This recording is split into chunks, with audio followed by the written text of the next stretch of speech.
Maharashtra is they were very afraid, particularly of the Marathis, because remember, the British conquered India from the Marathas, not from the Mughals. And they were always afraid that the Marathas would somehow get sparked, because quite a few Maratha rulers also had survived. So it was a matter of time that they thought that something like 1857 would happen, and this time the Gaikwads and the Shindes and the others wouldn't side with the British, and it would all end badly. And so characters like Tilak and so on were seen with some degree of fear. And of course, there was a lot of bubbling of anti-British feelings in Maharashtra. Now, not surprisingly perhaps, the key leaders of many of these were the Maharashtrian Brahmins, who had been the ruling class of the Peshwas, particularly in the Pune, Nasik area. So, one of the ways in which the British incited sort of divisions was systematically invest in anti-Brahminism in Maharashtra. Now, this shows through even to this day.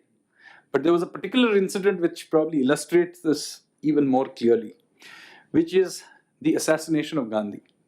Of course, it was done by a Maharashtrian Brahmin and was wrong. At no point should anyone defend this.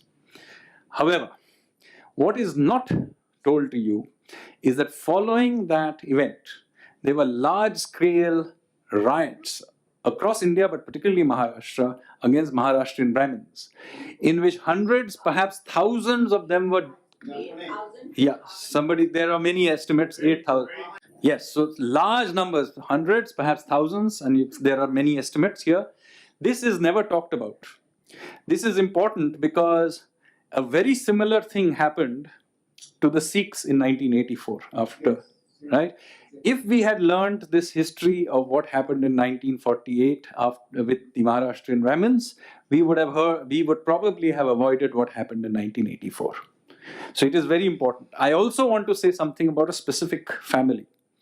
Savarkar was blamed for this. He was, of course, exonerated later on by the Supreme Court of India of having any involvement.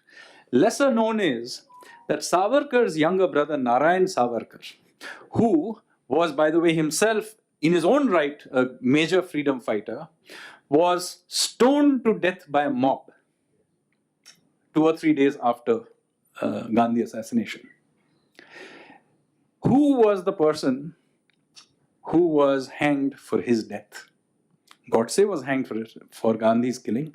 Who was hanged for Narayan Savarkar's killing? No one. It was not even investigated.